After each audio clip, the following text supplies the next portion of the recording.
So from here, Noella, show me again where your house used to be. It was right here. This is where my front entrance used to be.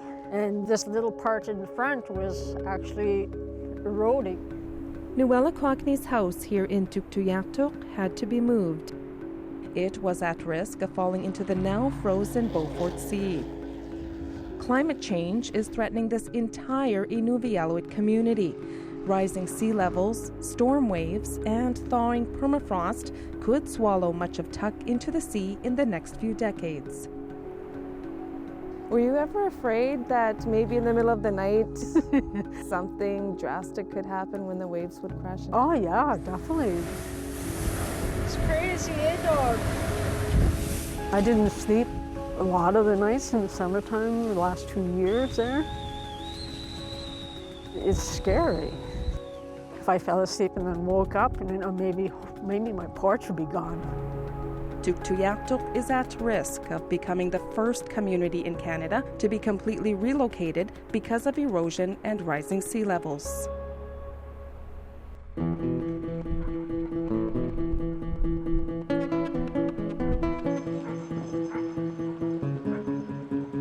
What do you think the temperature is today? I think it's about minus 14 plus the wind. Makes it feel like... Minus 25 probably. I believe it. Mayor Erwin Elias is leading his community in very challenging times. Erwin, where are you taking us to first? We're heading to the point, north part of the community of Tuktoyaktuk. I feel that the community of Tuk is in a state of emergency.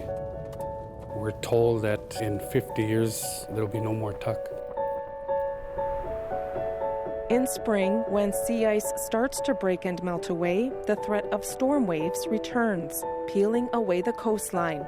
Up to a full meter falls away every year. Chunks of thawing permafrost made of sand, clay, and ice layers.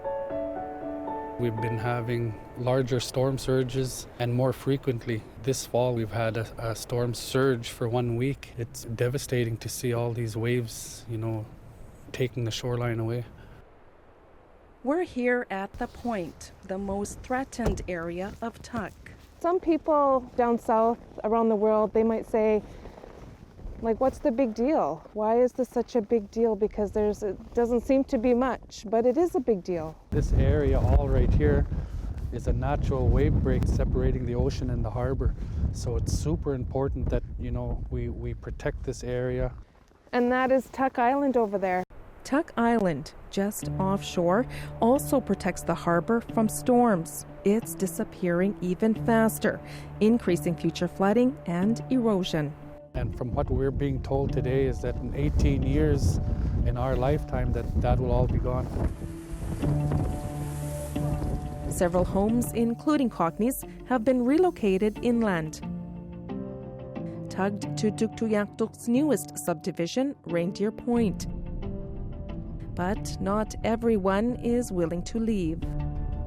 So this home belongs to a man who just doesn't want to move. He doesn't want to move his home to a new relocated site in the community. So we're here to talk to him about his reasons why. It's getting more and more dangerous every year. Dangerous? How do you mean? Like, it's getting closer to my home. Ryan Yakalaya isn't sure how much time he has left living near the ocean. Why do you want to stay so close to the water when it's proving to be a potential dangerous situation for you? Well, I lived in Tuk all my life, and I always been with the ocean. When we see the ocean, we know we're home, we're safe, and it's just beautiful. I wouldn't want to live anywhere else. Climate change is also impacting the N.W.T way of life, harvesting most of their food from the land and the sea.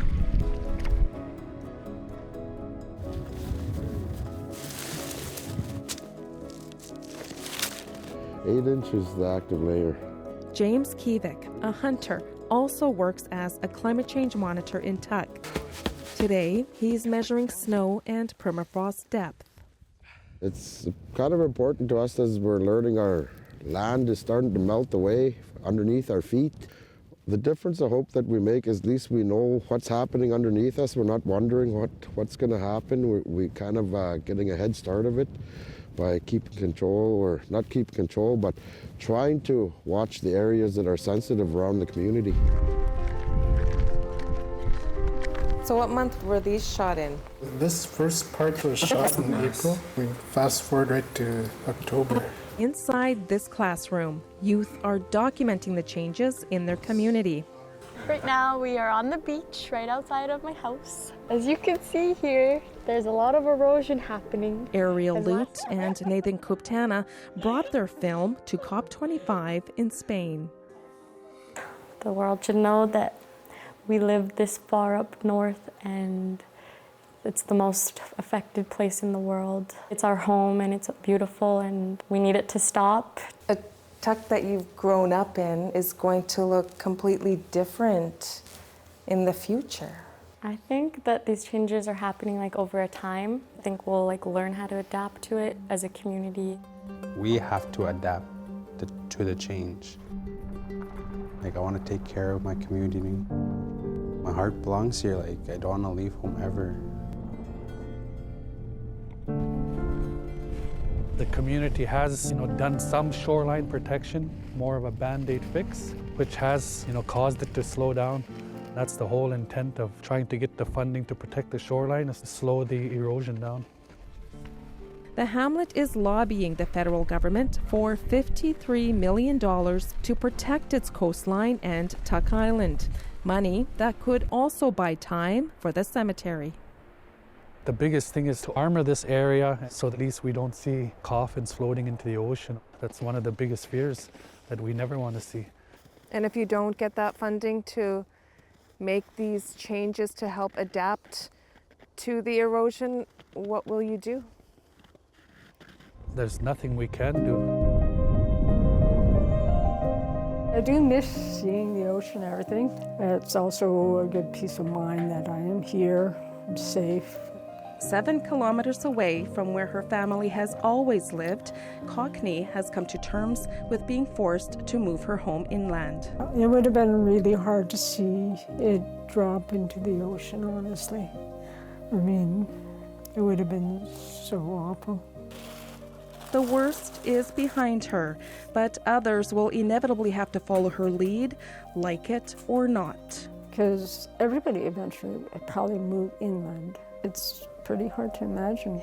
It's actually might, just wash away.